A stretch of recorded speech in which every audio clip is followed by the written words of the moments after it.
What's up, guys? This is Heis. And yes, we're playing Team Fortress 2? With the... I'm not even gonna attempt to, pronounce that. It's fine. Oh, train.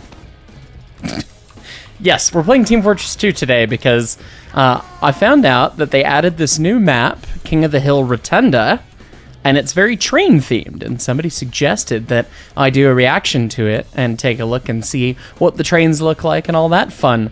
And I thought that would be a great idea because of multiple reasons. Not just because I do train stuff on YouTube and I know things about trains, but also because I used to be a professional Team Fortress 2 competitive player, and by professional I meant I spent money to play. I wasn't very good.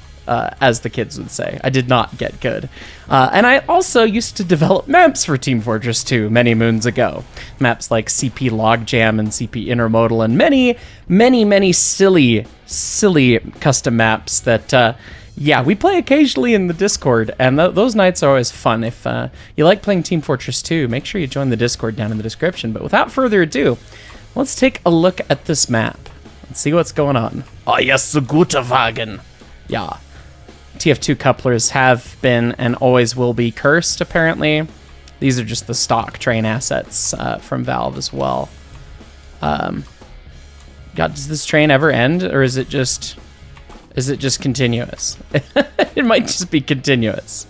It was neat that it ran through the spawn area and came out. And yes, I'm playing Demo Man because I was a Demo Man when I played Comp. And, we like explosions here. Explodey boys, it's fine. I like these facsimiles of switches. That's not the worst video game train switch I've ever seen in terms of angle. And that actually must have been a bit of a pain to put together because I don't know if these are brushes or props. I think they're just brushes. That makes more sense. So they just made the rail and textured things. Because a lot of the stuff, are models. They're called props in Source Engine, where they're actually just a physical 3D model that someone made in Blender or 3ds Max or something. But you can also make things out of shapes. And that's what most of the level is you make things out of brushes, which are basically just cubes that you stretch into things in different shapes, and then you texture them appropriately. So that's what a lot of that stuff is. Oh, okay, so I guess there's a spawn exit that doesn't involve going behind a train, but you can use the train as cover. Oh, that's kind of a nifty map design piece.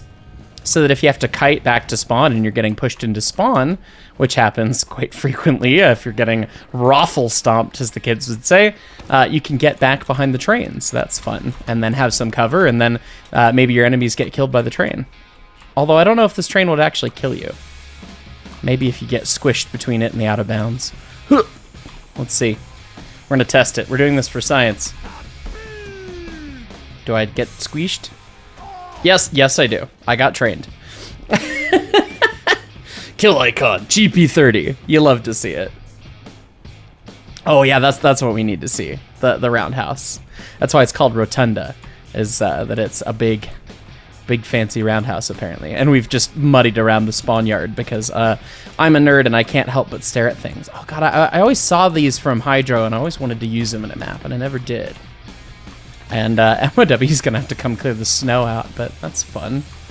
Okay, so we've got a shutter here, okay, and then another, oh, okay. This is the inside of that building with the pile of snow, it's fun.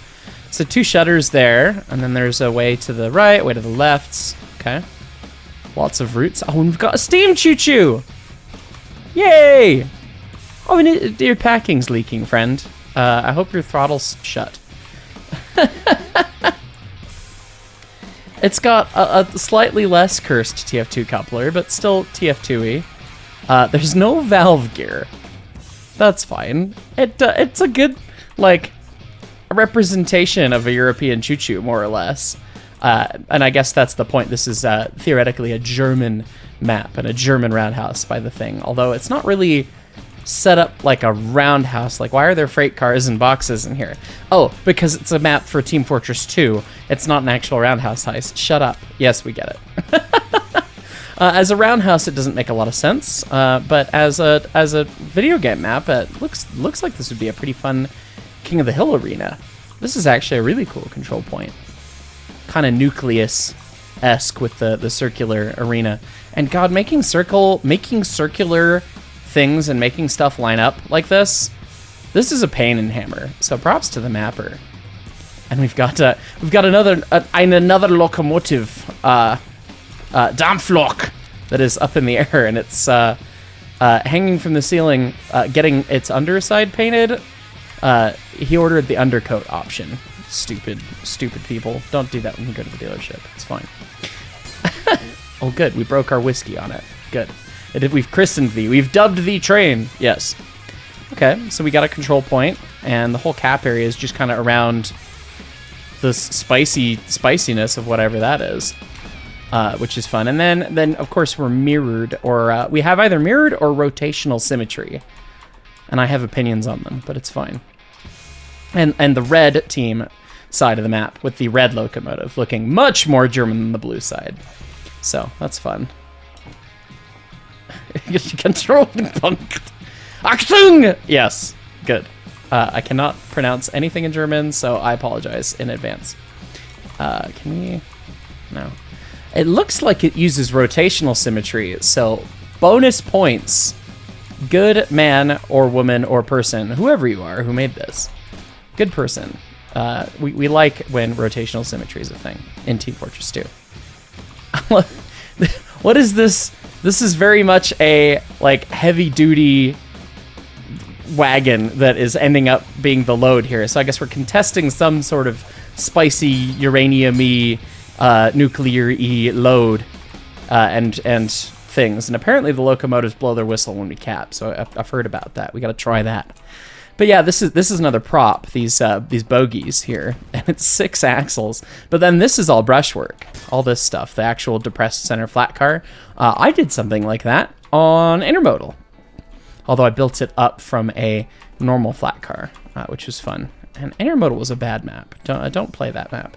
Logjam was a mediocre map. It looked vaguely pretty, at least.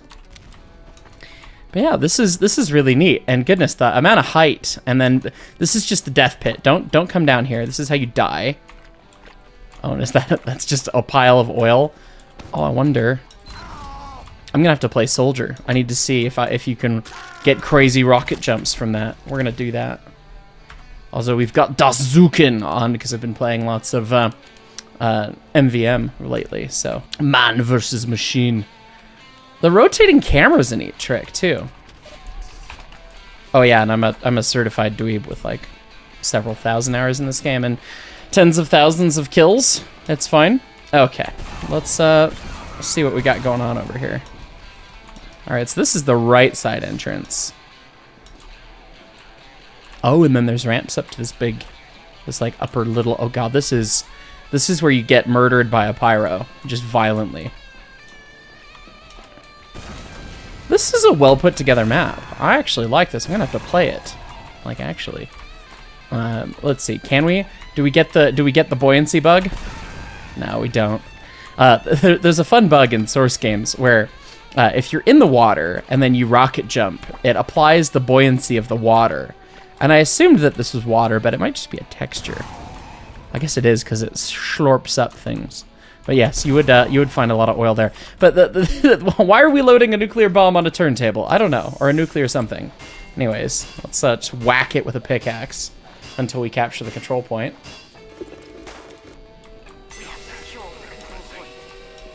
Oh, it's the man versus machine whistle, and oh, don't. You tried so hard. The steam comes out the bell. To be fair, I don't know if the mapmaker made these locomotives themselves or what they are, or if they were just a prop, because I don't recognize them from any of the other TF2 levels, but they're very TF2E. And obviously, the intent is not to be accurate, but, you know, that's why you watch this channel, is because I'm going to sit here and look and overanalyze train things in all sorts of media. So, this is quite fun. Well, I'm going to have to give this level a little play, but somebody suggested I take a look through it, and I quite like it. Oh, and me being scatterbrained, I totally nerded out and was like, "Yay, rotational symmetry!"